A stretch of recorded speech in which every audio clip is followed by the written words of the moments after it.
noches. Estos son cursos de preparación para un examen de residentado médico.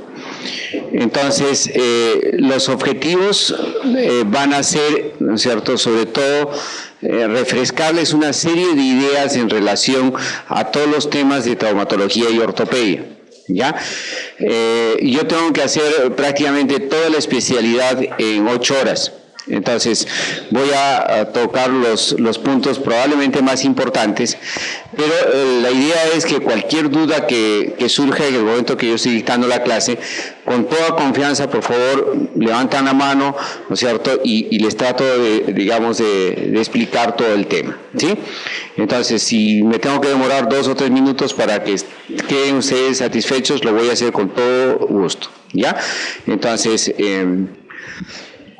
la parte de ortopedia y traumatología son 2 grandes capítulos, ¿sí? Trauma, ¿sí?, va a haber toda la parte aguda de las lesiones. O sea, vamos a hablar, ¿no es cierto?, de contusiones, esguinces, luxaciones, las fracturas, ¿sí? Eso es parte de la traumatología. Toda la parte que es crónica, ¿no es cierto?, de especialidad la parte ortopédica, desde malformaciones congénitas, lesiones tumorales, procesos infecciosos, ¿no?, las mismas secuelas o complicaciones de las fracturas, ¿no es cierto?, son parte de la ortopedia, ¿ya? Bien, entonces vamos a entrar de frente al tema más importante, que son las fracturas, y definimos a una fractura como una solución de continuidad en el tejido óseo, ¿sí? Entonces, obviamente que al producirse la solución de continuidad en el tejido óseo, van a producirse una serie de lesiones adicionales, como lesión del periósteo, puede lesionarse músculo, puede producir daño neurovascular, incluso puede haber lesiones de la piel. Entonces, a todo ese conjunto de lesiones que acompañan al daño óseo se denomina foco fracturario. Los traumas, ¿no es cierto?, o sea, las fracturas que se pueden generar se van a deber a 2 tipos de mecanismos de lesión. Uno van a ser traumas directos. ¿Cuándo hablamos de trauma directo? Cuando el agente, ¿no es cierto?, contundente o que produce la lesión, ¿no es cierto?, va a producir el daño en el punto de contacto con el organismo.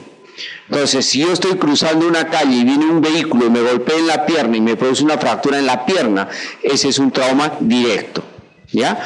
Los traumatismos directos nos van a producir patrones fracturarios, ¿no es cierto?, de tipo transverso, ¿no es cierto?, o conminutivo, ¿ya? O sea, van a ser fracturas transversas o fracturas, ¿no es cierto?, con varios fragmentos. En cambio, el mecanismo indirecto, ¿no es cierto?, es aquel que el agente contundente tuvo contacto en un punto diferente en el organismo donde se produce la lesión. Si yo estoy corriendo, me caigo, apoyo el brazo y giro el brazo y me produzco una fractura espiroidea en el húmero, ¿no es cierto?, ese es un trauma de tipo indirecto, ¿ya? Entonces vamos a tener 2 tipos de mecanismos básicos: traumatismos directos e indirectos. Los traumas indirectos hacen generalmente torsión o flexión, entonces vamos a tener patrones fracturarios como espiroideos, oblicuos, ¿no es cierto?, o a tercer fragmento, ¿sí? La clínica de las fracturas, ¿no es cierto?, consiste básicamente en las 3 Ds. Todos los pacientes vienen porque les duele, porque está deformado, ¿no es cierto?, y porque tienen disfunción. Entonces, esas son las 3 Ds de las fracturas: dolor, disfunción, ¿no es cierto?, y deformidad, ¿sí? Obviamente, ¿no es cierto?, que vamos a tener el antecedente traumático. El dolor por lo general es un dolor constante, puede la extremidad estar tumefacta, aumentar de volumen, tensa incluso, ¿no? La disfunción puede ir desde la impotencia total, que es que la persona no puede hacer nada. Por ejemplo, cuando se fractura el fémur, una fractura del fémur, la persona no puede hacer absolutamente nada. Pero puede ir también a una limitación funcional, que es una limitación que puede hacer parcialmente la acción. Por ejemplo, Si yo tengo una fractura proximal del húmero, donde la diáfisis se ha impactado dentro de la cabeza, es una fractura impactada. Entonces, la persona le dice, levanta el brazo y puede levantar parcialmente el brazo. Entonces, a eso se denomina una limitación funcional, ¿no es cierto? Y la otra va a ser una impotencia funcional total. ¿Sí? Entonces, las fracturas pueden tener desde limitaciones funcionales hasta impotencias, ¿no es cierto?, absolutas. La extremidad, como dijimos, por lo general va a estar deformada. Podemos percibir un movimiento anormal franco, crujido, crepitación, puede tener lesiones equimóticas, puede tener estas lesiones flictenulares que son las ampollas con contenido hemático, ¿no es cierto? Podemos tener la percepción incluso de chasquido, ¿no es cierto?, por el crujido. ¿Todo esto es importante? No, lo más importante dentro del examen clínico de un paciente que sospechemos de una fractura es la evaluación de su estado neurovascular, ¿ya? Entonces, yo puedo tener un paciente que viene, ¿no es cierto?, con un brazo aumentado de volumen, deformado, que se mueve como una bandera, hasta el portero del hospital sabe que ese brazo está fracturado. ¿Sí? Pero ¿qué debo hacer? ¿No es cierto? Hacer un buen estudio, ¿no es cierto?, neurovascular, que eso va a marcar la diferencia, ¿no es cierto?, con un buen diagnóstico, ¿ya? Entonces, ¿cómo confirmamos el diagnóstico clínico? Sí, fácil, ¿no es cierto?, a través de un estudio radiográfico. Los estudios radiográficos, ¿qué características tienen que tener? ¿No es cierto? En lo posible, ¿no es cierto?, tienen que ser siempre en 2 planos, ¿no es cierto? Tienen que tomar todo el segmento anatómico. Entonces, si yo tengo una fractura de pierna, la radiografía tiene que incluir desde la rodilla hasta el tobillo, ¿no es cierto?, para que tenga, digamos, un buen aspecto radiológico. Si son niños en los que nosotros estamos sospechando de una lesión periarticular, la radiografía tiene que ser comparativa, porque tenemos núcleos de crecimiento, entonces los núcleos de crecimiento nos pueden desorientar, ¿no es cierto?, frente a la presencia o ausencia de una lesión fracturaria. Entonces, en niños, ¿no es cierto?, siempre radiografías comparativas. Cuando nosotros tenemos duda diagnóstica, entonces no vemos radiográficamente, ¿no es cierto?, la magnitud del daño, entonces vamos a hacer estudios tomográficos. Entonces la tomografía nos vamos a reservar para precisar mejor nuestros diagnósticos, ¿ya? Entonces, las fracturas se van a clasificar de diversas formas, ¿no es cierto? Van a tener, por ejemplo, una clasificación etiológica. La clasificación etiológica de las fracturas, ¿no es cierto?, se dan en 3 grandes grupos: las fracturas traumáticas, las fracturas patológicas y las fracturas por estrés, ¿no es cierto?, que van a tener ciertas características importantes. Si nosotros clasificamos por la forma del daño, ¿sí?, las vamos a clasificar en fracturas completas e incompletas. Una fractura incompleta es aquella, obviamente, que no se ha generado un daño, ¿no es cierto?, total en el segmento anatómico del hueso. Estas fracturas incompletas son generalmente propiedad de los niños, ¿no es cierto? Los niños con facilidad hacen fracturas incompletas. Una de ellas es la incurvación traumática, y se presenta en niños muy pequeños. Entonces, un niño menor de 2 años que cae y viene con el antebrazo totalmente curvo, ¿no es cierto? Entonces ustedes le toman una radiografía y ven sus huesitos curvados, deformados, ¿sí? ¿Qué ha pasado? Han sido microfracturas que han, digamos, deformado el hueso. Entonces es porque su hueso es cartilaginoso, entonces, y es fácil de deformar. Sí, a eso se denomina una incurvación traumática. Pero podemos tener la fractura más frecuente del niño, es la fractura en tallo verde. ¿Cómo son las fracturas en tallo verde? Son de localización diafisiaria, o sea, en la parte media de los huesos, ¿sí?, donde se rompe una cortical y la otra solamente se deforma. Entonces, son producto de traumatismos de flexión, o sea, le han flexionado, han hecho una palanca, ¿no es cierto?, en el hueso, entonces rompe una cortical y la otra se deforma. Por eso se denomina fractura, ¿no es cierto?, incompleta. Y en tallo verde, porque es exactamente igual cuando ustedes doblan una rama verde de un árbol o de una planta, van a romper una cortical y la otra la van a deformar, ¿sí? Entonces, son fracturas por flexión diafisiarias, donde está roto una cortical y la otra está deformada, entonces siempre es una fractura desplazada, ¿sí? Entonces, ¿qué tenemos que hacer? ¿No es cierto? en el momento del tratamiento, o sea, al momento de acomodar el fragmento en su sitio, tenemos que romper la otra cortical, ¿no es cierto? Porque si no, tienden, ¿no es cierto?, a redesplazarse con mucha facilidad. El otro grupo de fracturas en los niños se denominan también fracturas en bambú, o en rodete o en torus. Esta, a diferencia de las fracturas en tallo verde, son fracturas metafisiarias, o sea que se van a producir en la metáfisis de los huesos y se producen por impactación, a diferencia de la otra que era por flexión. Estas se impactan. Entonces, ¿qué pasa? Al impactarse la metáfisis se hace como un acordeón. Entonces, son fracturas impactadas. Entonces, ¿están desplazadas? No, ¿no es cierto? Entonces, no es una fractura desplazada, que necesitan solamente de inmovilización. ¿Ya? La fisura ya se presenta en un hueso maduro. Entonces es cuando se fractura una cortical nada más del hueso, ¿sí? Después tenemos aplastamientos trabeculares, depresiones o hundimientos, por ejemplo, en huesos de la calota craneana. La calota craneana, ¿no es cierto?, tiene una cortical externa, una cortical interna y un diploide central. Entonces, si yo hundo la cortical externa, entonces va a ser una fractura incompleta, ¿ya? Hay una clasificación que es la clasificación de Salter y Harris, ¿no es cierto?, cuando comprometen los núcleos de crecimiento en los niños. Dijimos que era, si nosotros sospechábamos de una lesión periarticular en el niño, era importante tomar una radiografía comparativa.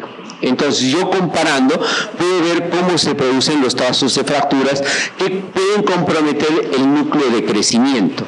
Entonces, en base a eso, ¿no es cierto?, Salter y Harris describió 5 tipos de lesiones.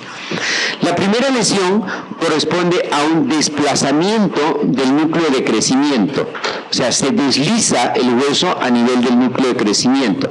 Entonces, vean cómo se desplaza la fisis, ¿no es cierto?, en relación, ¿no es cierto?, a la zona metafisiaria. Entonces, a esa lesión se llama epifisiolistesis. ¿Por qué epifisiolistesis? Porque listesis es desplazamiento, ¿verdad? Entonces, las epifisiolistesis son las Salter y Harris tipo 1. La tipo 2 es una fractura metafisiaria, o sea, se fracturó la metáfisis y llega hasta el núcleo de crecimiento. La tipo 3, ¿no es cierto?, es una fractura epifisiaria, o sea, toma la epífisis hasta el núcleo de crecimiento. La tipo 4 es una fractura metafisiaria, cruza el núcleo de crecimiento, cruza la epífisis y llega a la articulación, ¿sí? Y la tipo 5, que es la más grave, ¿no es cierto?, es un aplastamiento del núcleo de crecimiento. Entonces, el núcleo de crecimiento queda aplastado, ¿sí? Entonces, las lesiones de tipo 5 son las que tienen peor pronóstico. En estas se va a generar un trastorno en el desarrollo óseo, ¿no es cierto? Entonces, si yo tengo un niño que presenta este tipo de lesión, tengo que advertirle a los padres que en el momento del desarrollo, ¿no es cierto?, va a crecer menos esa estructura ósea, ¿sí? Las tipo 4 y las tipo 3 son fracturas articulares, o sea, el trazo compromete hasta la articulación. Entonces, estas van a requerir probablemente de tratamientos quirúrgicos porque hay que armar lo más anatómicamente que se pueda la articulación. En cambio, ¿no es cierto?, la 1 y la 2 son de tratamiento ortopédico, o sea, podemos reducirlas y fijarlas con aparatos de yeso. Dentro de este grupo, la más frecuente, ¿no es cierto?, en presentación son las Salter y Harris tipo 2. Si clasificamos ya en fracturas completas, las fracturas completas las podemos dividir de acuerdo, ¿no es cierto?, a la forma de su trazo fracturario. Entonces, podemos tener trazos simples, transversos, oblicuos, ¿no es cierto?, espiroideos, es un solo trazo. Un segundo grupo van a ser fracturas, ¿no es cierto?, a tercer fragmento, y después vamos a tener fracturas, ¿no es cierto?, segmentarias y finalmente cominiutivas. Una fractura transversa, ¿sí?, dijimos que generalmente responden a traumas directos, ¿sí? Su desplazamiento, su cabalgamiento se va a generar por, ¿no es cierto?, efecto de las contracciones musculares. Estas, si las llegamos a reducir, teóricamente son las más estables. ¿Sí? Si decíamos son las fracturas oblicuas o espiroideas, ¿sí? Son fracturas por torsión, entonces donde se ha torsionado la extremidad.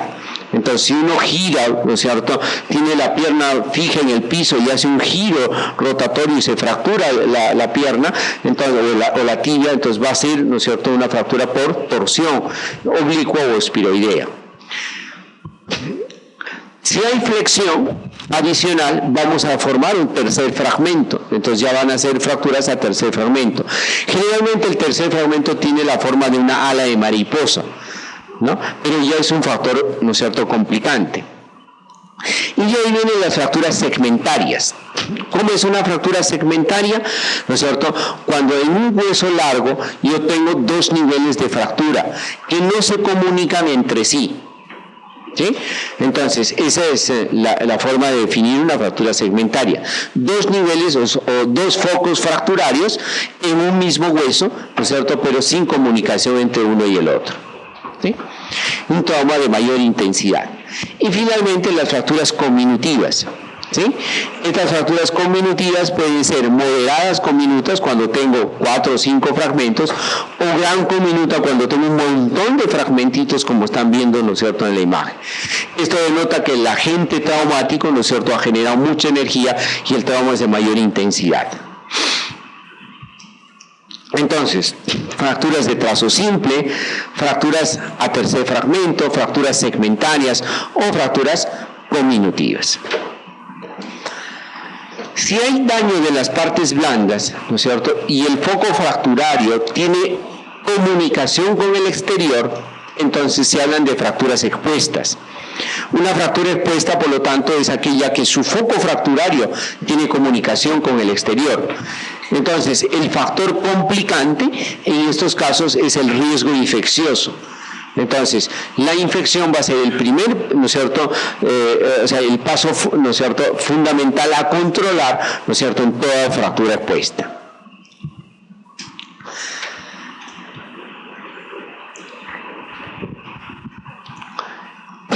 El proceso de reparación del hueso, ¿no es cierto?, es un proceso natural, evolutivo, ¿sí?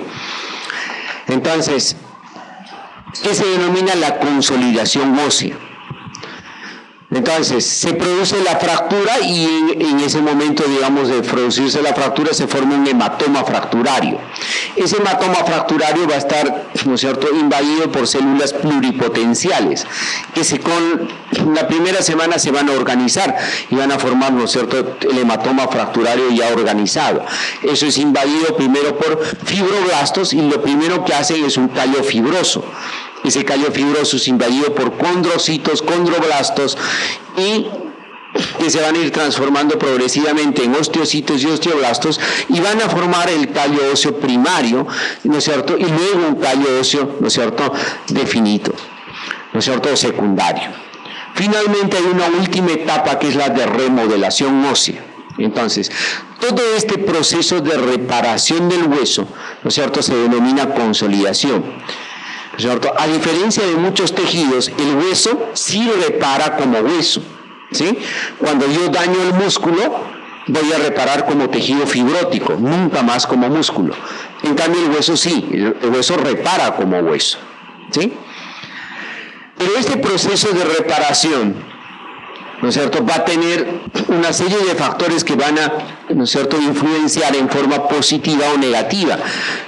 Entonces, por ejemplo, la edad. ¿No es cierto? Los niños consolidan mucho más rápidas sus fracturas que los ancianos. Puedo tener, ¿no es cierto?, problemas de estado general. La desnutrición, por ejemplo, va a ser un factor negativo en el proceso de la consolidación. El tipo de fractura, las fracturas conminutivas, que son más complejas, ¿no es cierto?, son más difíciles de consolidar que las fracturas de trazo simple.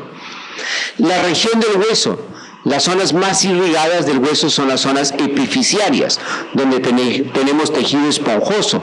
Entonces, esa zona epifisiaria va a consolidar más rápido que la zona diafisiaria o cortical dura, ¿no es cierto?, en la parte central. Cuanto más desplazados estén los fragmentos, ¿no es cierto?, más difícil, ¿no es cierto?, va a ser la formación del tejido óseo. Entonces, todo esto, ¿no es cierto?, del proceso de consolidación va a estar afectado por factores generales y locales que pueden influir, ¿no es cierto?, en el bueno o mal desarrollo de este proceso, ¿no es cierto?, de consolidación. Dijimos que etiológicamente tenemos también, ¿no es cierto?, diversas formas de fracturarse el hueso. La forma corriente son las fracturas traumáticas, que es las que estamos desarrollando, pero hay fracturas especiales como las fracturas por fatiga. Estas fracturas por fatiga se van a presentar en huesos sanos que están sometidos a microtraumatismos repetitivos, ya sea, ¿no es cierto?, por sobreutilización o por sobrecarga. Entonces, ¿en quiénes vamos a ver fracturas por estrés? En los pacientes que están, o en las personas que están en entrenamiento físico. Entonces yo tengo, por ejemplo, una persona que está entrenando para hacer, ¿no es cierto?, la maratón de los 42 kilómetros de Nueva York, ¿no es cierto?, y comienza a presentar dolor progresivo en la pierna, un dolor que cada vez que, ¿no es cierto?, está en el kilómetro 20 comienza a dolerle la pierna. Entonces se toma una radiografía y a veces no hay nada, ninguna imagen radiográfica. Le tomamos una gammagrafía y vamos a ver una hipercaptación en el área, y le tomamos una resonancia y nos puede dar el trazo fracturario. ¿Sí?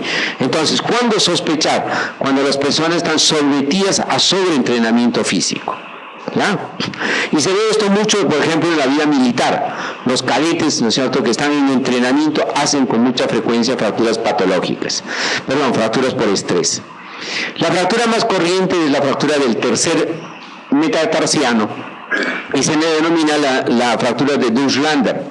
Después está la fractura de la diáfisis tibial, pero también se puede presentar en la séptima cervical o incluso a nivel del cuello del fémur.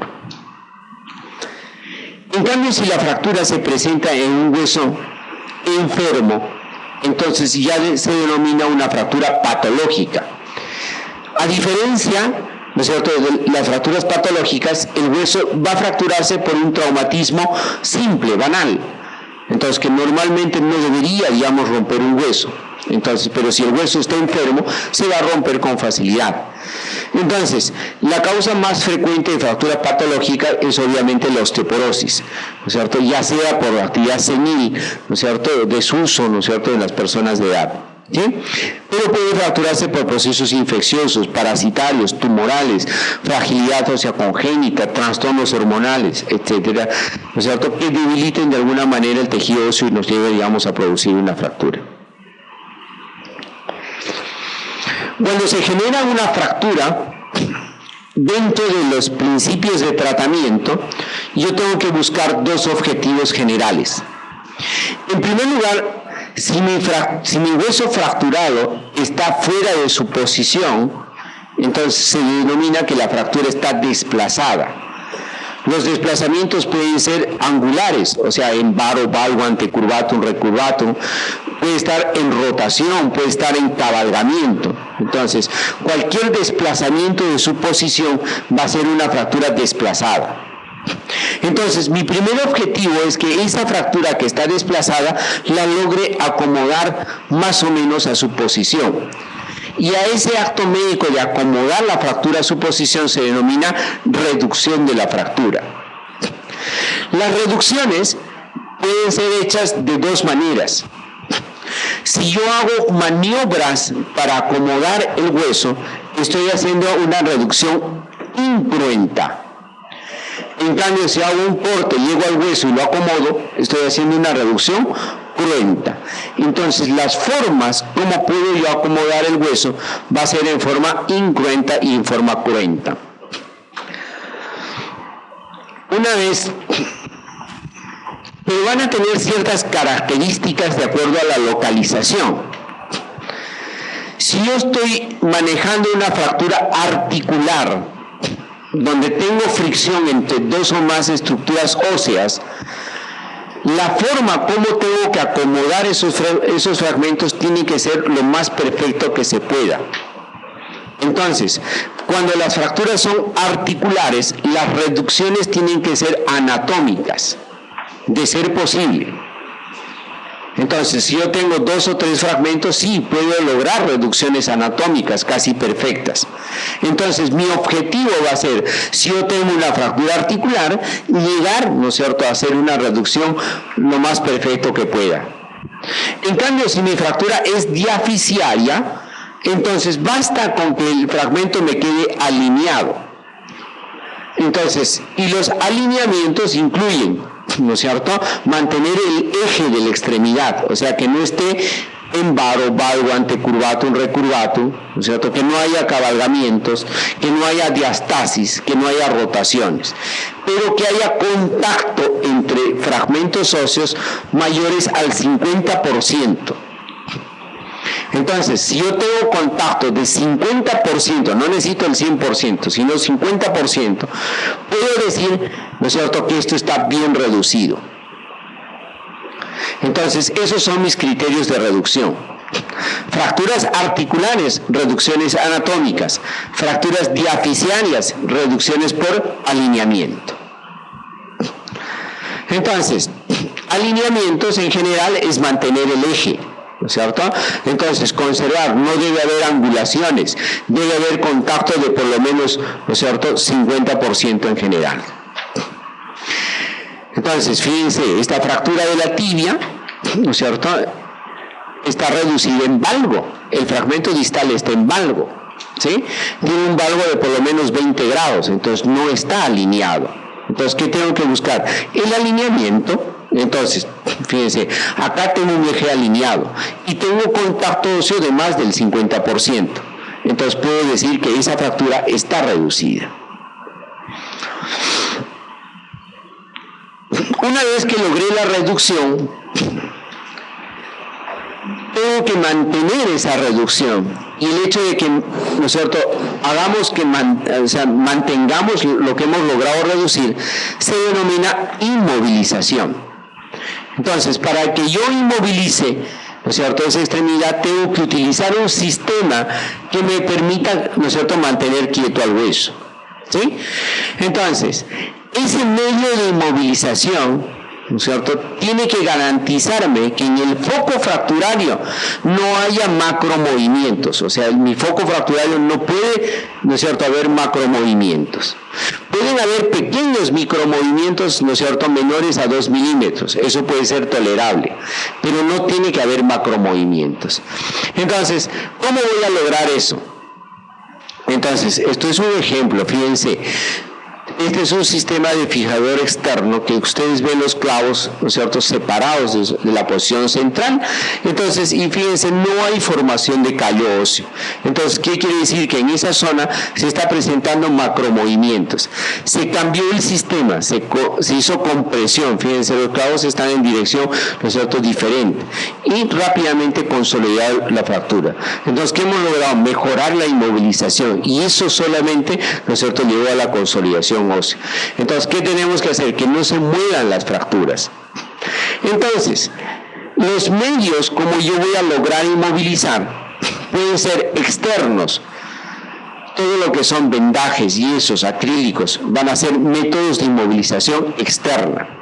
Entonces, en líneas generales, ¿no es cierto?, si yo tengo una fractura en el antebrazo, tengo que inmovilizar una articulación proximal y tengo que inmovilizar una articulación distal. Entonces, si yo tengo una fractura del húmero, entonces debería inmovilizar el hombro y el codo. Entonces, para inmovilizar el hombro, tengo que colocar un vendaje tóraco, ¿no es cierto?, o sea, que incluya todo el tórax, ¿no es cierto?, hasta, ¿no es cierto?, la mano. Entonces va a ser un yeso tóraco, ¿no es cierto?, braquial. Si yo tengo una fractura del fémur, tengo que inmovilizar la cadera y la rodilla, entonces tendré que colocarle, ¿no es cierto?, un yeso pelvipedio, ¿ya? Entonces, va a depender, ¿no es cierto?, del segmento en que, ¿no es cierto?, se encuentra inmovilizado. Entonces, de ahí van a denominarse, ¿no es cierto?, los yesos. Entonces, este es un yeso antebraquio palmar, este es un braquio palmar, este es un braquio antebraquial, una bota de yeso, una rodillera o calza de yeso, un yeso muslopedio, ¿sí? Entonces van teniendo sus nombres de acuerdo a los segmentos que van inmovilizando. Pero no solamente pueden ser yesos circulares, sino yesos, ¿no es cierto?, parciales, que son las férulas, ¿no es cierto? Entonces son sistemas de inmovilización externo. En cambio, si yo coloco un implante dentro, ¿no es cierto?, que me actúe como medio de inmovilización, entonces estoy utilizando, ¿no es cierto?, como un implante interno. Entonces estos pueden ser tornillos, pueden ser alambres, pueden ser clavos, ¿no es cierto?, pueden ser placas, ¿no es cierto?, cualquier material de osteosíntesis que yo utilice para inmovilizar mi fractura, ¿no es cierto?, es un implante interno. Finalmente, también los inmovilizadores pueden ser mixtos, y acá están los fijadores externos. Un fijador externo es que ancla en el hueso y tiene un tutelaje externo que da la inmovilización, ¿sí? Logré reducir y ya lo tengo inmovilizado. ¿Eso es suficiente para que pegue el hueso? No. ¿No es cierto? El hueso es una estructura orgánica. Entonces, como una estructura orgánica necesita de aporte sanguíneo, ¿sí? Al hueso, ¿cómo le llega sangre? A través de la circulación endostal y la circulación perióstica. Entonces, en el momento de la fractura, se rompe su circulación endostal. Entonces, los fragmentos viven gracias a la circulación perióstica, o sea, al periósteo, ¿sí? Entonces, yo tengo que conservar la circulación perióstica de los fragmentos óseos. Entonces, cuando resumimos el tratamiento de las fracturas, entonces, ¿qué debemos hacer? Primero, acomodar al hueso, ¿sí? ¿Cómo se puede acomodar? En forma incruenta o cruenta, ¿sí? Y luego tenemos que inmovilizarlo. ¿Y con qué lo puedo inmovilizar? Con aparatos externos, internos o mixtos, ¿sí? Entonces, para llegar a una buena consolidación en una fractura cerrada, primero dijimos que tiene que estar bien reducido. Y bien reducido dijimos que era, cuando era articular, una reducción tiene que ser anatómica, y cuando es diaficiaria basta con alinearla, ¿sí? Entonces, y después de reducir tiene que estar bien inmovilizado. ¿Y qué significaba que esté bien inmovilizado? Que no haya macromovimientos en el foco fracturario, entonces que quede fijo, y después que tenga un aporte vascular normal. Entonces, si yo cumplo con estos criterios, o sea, voy a llegar a una adecuada consolidación, ¿no es cierto?, de la fractura. En fracturas expuestas, además de todo esto, voy a necesitar algunas acciones curativas adicionales. Entonces, si perdí, digamos, músculo y tengo una gran herida, necesitaré colgajos, ¿no es cierto?, para cobertura cutánea. Si se perdió hueso, de repente necesito injerto óseo para suplir los efectos óseos. Entonces, esas van a ser acciones curativas de acuerdo a la necesidad que vayamos planteando.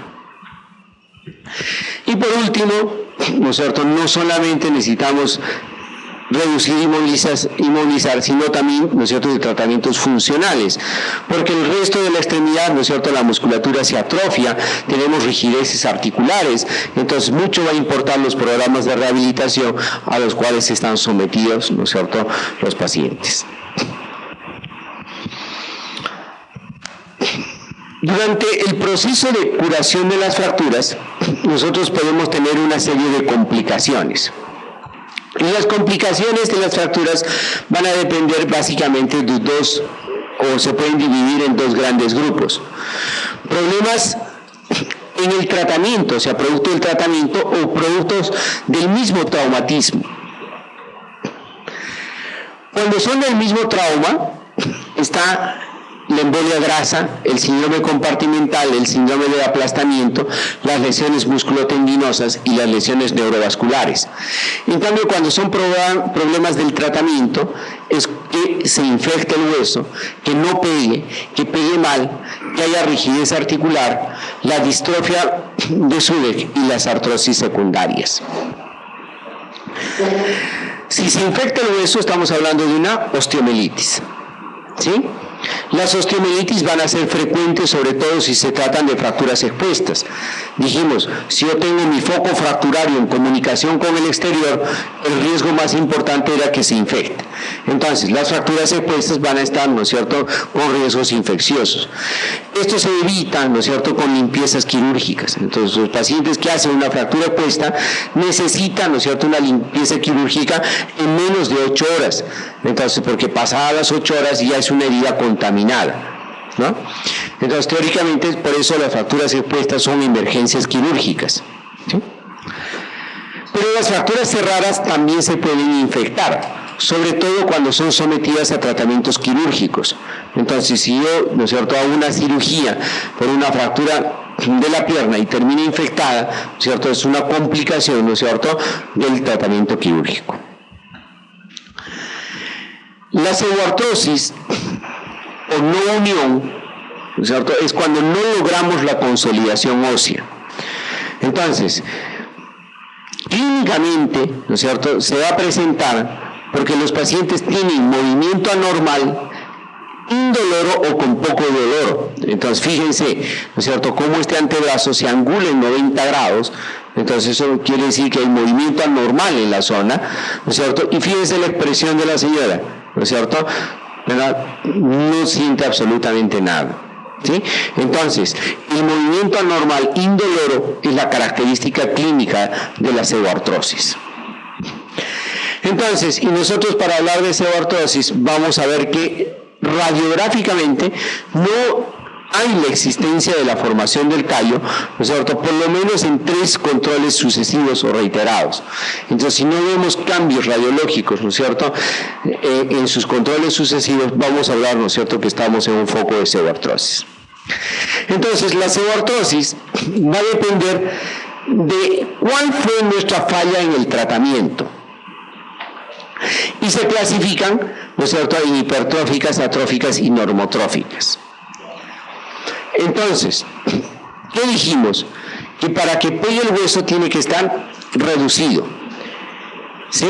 Y la reducción en las zonas diaficiarias dijimos que tenían que tener contacto de por lo menos 50%. Si el hueso no tiene contacto, entonces, entre los fragmentos, no existe contacto, entonces el hueso no pega, ¿sí? Entonces yo tengo una fractura de clavícula, entonces el esternocleidomastoideo está jalando hacia arriba, el peso del hombro hacia abajo y no tengo contacto, eso nunca va a pegar, ¿sí? Entonces, si no pega, no se deforma el hueso. Entonces, a eso se denomina una pseudoartrosis normotrófica. Entonces, las pseudoartrosis normotróficas se deben a fallas en la reducción. No logramos tener contacto óseo, ¿sí?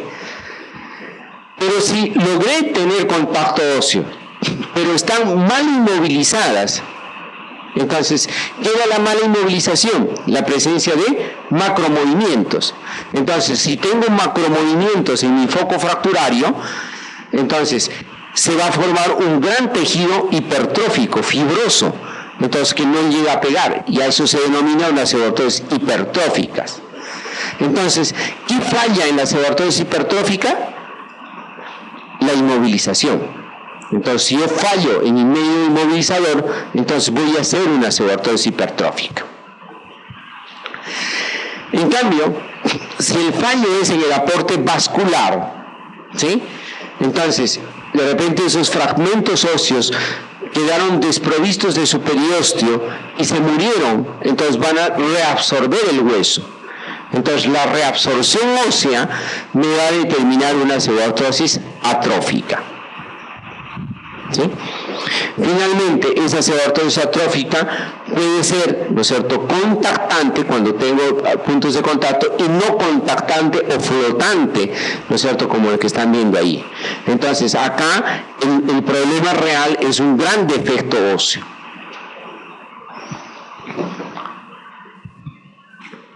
Entonces, por ejemplo, acá están viendo, ¿no es cierto?, pseudoartrosis hipertróficas de la tibia, ¿no es cierto?, de un fémur, por ejemplo, que está inmovilizado con un clavo intramedular muy delgado, entonces que permite macromovimientos, entonces nunca llega a lograrse la formación ósea. Es un paciente que, ¿no es cierto?, hizo una fractura de la tibia, probablemente con 2 o 3 fragmentos, que el cirujano hizo un cerclaje de alambre en los fragmentos. Esos fragmentos entraron en necrosis avascular, se reabsorbieron completamente, ¿no es cierto? Fíjense cómo está totalmente curva toda la pierna, ¿no es cierto? Hay movimiento anormal franco y además hay un proceso infeccioso. Entonces, una pseudoartrosis atrófica infectada. Pero si pega, pero pega en mala posición, se denomina una consolidación viciosa. Entonces, las consolidaciones viciosas, ¿a qué nos llevan? A deformidades, a pérdidas de la función y obviamente, ¿no es cierto?, a degeneraciones artrósicas de las articulaciones.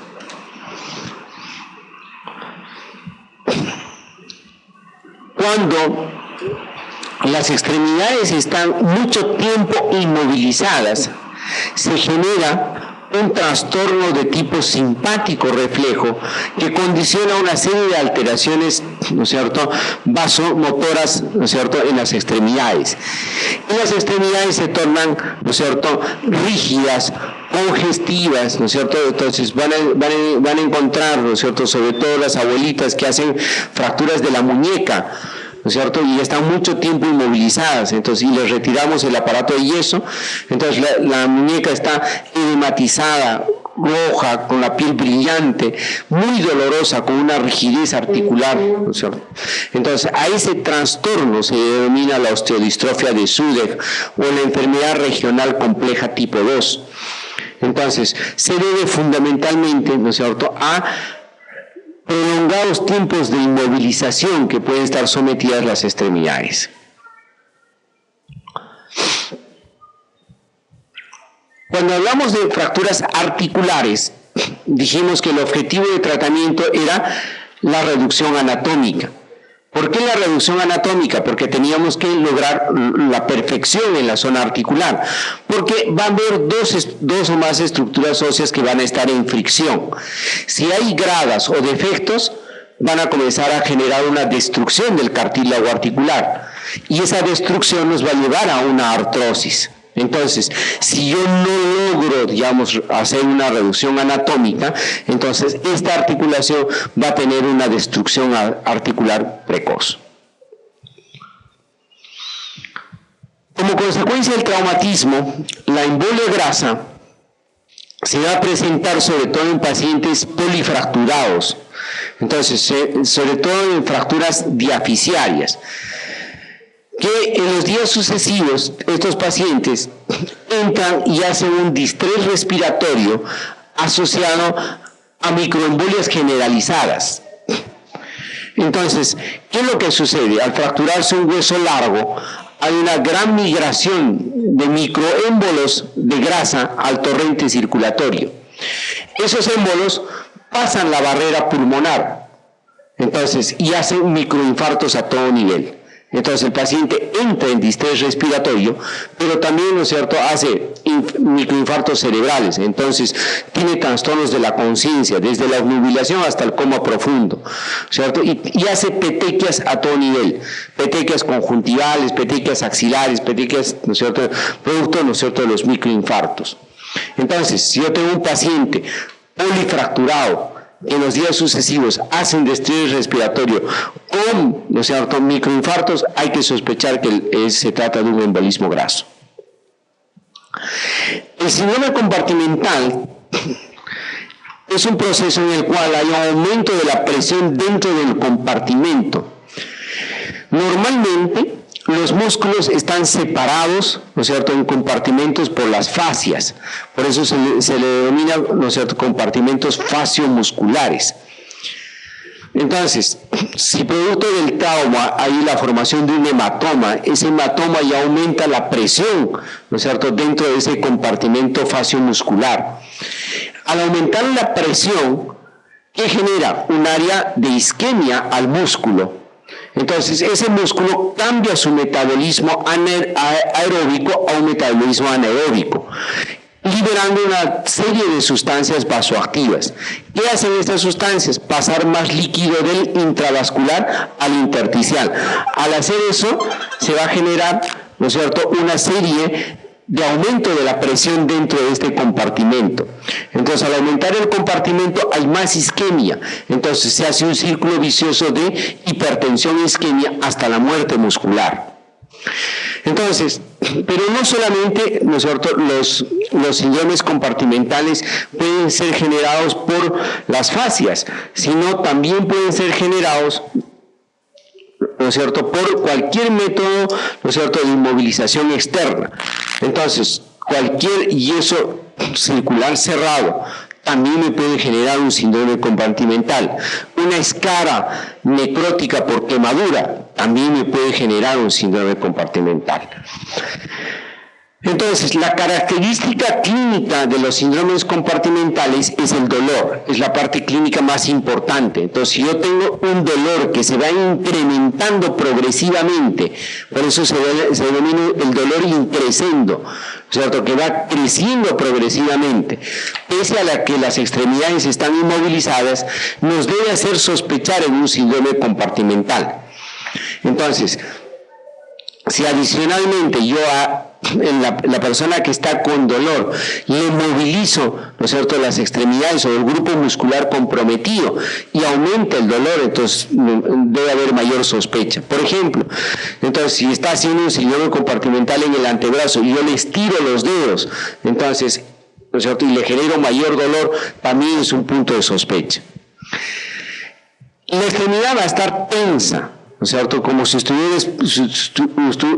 palpara, digamos, un balón de básquet. Esa tensión, ¿no es cierto?, es la que generan los síndromes compartimentales. A medida que pasa el tiempo o las horas, ya se va generando daño neurológico. Entonces el paciente entra, ¿no es cierto?, en parestesias, disestesias, ¿no es cierto?, por daño, hasta la parálisis definitiva. La ausencia de pulso solamente se va a presentar si el síndrome compartimental está asociado a un daño vascular, ¿no es cierto?, que es alrededor del 20% de los casos. Entonces, por lo tanto, la ausencia de pulso no es signología del síndrome compartimental. Entonces, si yo estoy sospechando de un síndrome compartimental, entonces tengo que evitar que ese músculo se muera. Entonces, si es producto de un aparato externo, lo primero que debo hacer es retirar todo medio de inmovilización. Si con eso no mejora, entonces tengo que abrir todas las fascias, ¿sí? Entonces la apertura de la fascia es una fasciotomía, ¿sí? Vamos a aperturar toda la fascia. Si realmente no logré hacer esto antes de las 8 horas, ese músculo que entró en isquemia termina siendo muerte celular. Y ese músculo muerto, ¿no es cierto?, va a ser reemplazado por un tejido fibrótico. Entonces, que va a condicionar unas retracciones, ¿no es cierto?, de toda la extremidad.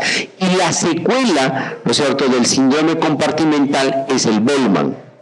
Entonces, que quedan, ¿no es cierto?, extremidades retráctiles, contracturadas, ¿no es cierto?, insensibles, ¿no es cierto?, producto del daño, ¿no es cierto?, neurovascular. En los síndromes de aplastamiento se van a generar, ¿no es cierto?, cuando las personas, digamos, están con las extremidades, ¿no es cierto?, trituradas, ¿no es cierto?, por mucho tiempo o aplastadas por mucho tiempo, que en el momento de ser liberadas las extremidades pasan al torrente circulatorio cantidades importantes de miohemoglobina. Entonces, eso genera taponamiento renal agudo. Entonces, todo paciente que tiene un proceso de aplastamiento de sus extremidades, hay que sospechar, ¿no es cierto?, del riesgo de un taponamiento renal agudo y una insuficiencia renal. Dentro de las complicaciones o dentro de las lesiones asociadas a las fracturas van a estar los daños neurovasculares.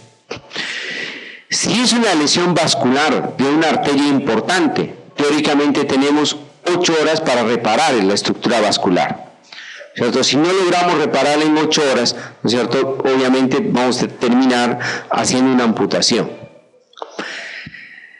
Si es un vaso pequeño, probablemente, ¿no es cierto?, bastará con ligar la estructura. Las lesiones neurológicas generalmente, ¿no es cierto?, tienen recuperación espontánea hasta el 80% de los casos. ¿sí? Sobre todo si son fracturas cerradas. En las fracturas cerradas que tienen daño neurológico se recuperan casi en el 80% de los casos. Entonces se debieron solamente a elongaciones o contusiones del nervio. Entonces 20% sí van a ser secciones completas que pueden quedar como parálisis definitiva. Las lesiones tendinosas que se presentan, ¿no es cierto?, también, ¿no es cierto?, de alguna manera, como el tendón es la continuación del vientre muscular, si este tendón está seccionado, ¿no es cierto?, va a ser retraído por el polo proximal y nos van a generar disfunción. Entonces, estos van a requerir de procedimientos quirúrgicos de reparación, que son las tenorrafias, que tranquilamente pueden ser diferidas, ¿no es cierto?, a un momento adecuado para hacerlas, ¿no es cierto?, efectivas.